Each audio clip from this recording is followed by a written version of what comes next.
ঢাকা মহানগর উত্তর স্বেচ্ছাসেবক দলের সাবেক সাধারণ সম্পাদক আজিজুর রহমান মুসাব্বিরকে গুলি করে হত্যা করা হয়েছে।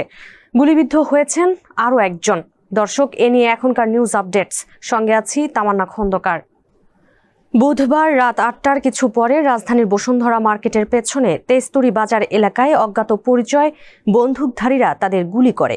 ঢাকা মহানগর পুলিশের তেজগাঁও বিভাগের এডিসি ফজলুর রহমান বলেন, স্টার কাবাবের পাশেই ওই গলিতে দুজনকে গুলি করা হয়েছে। তাদের একজন মারা গেছেন। তাদেরকে বিআরবি হাসপাতালে নেওয়া হয়েছে। এই ঘটনার পর কারওয়ান বাজারে সার্ক ফোয়ারা মোড় অবরোধ করেছেন একদল বিক্ষুব্ধ মানুষ।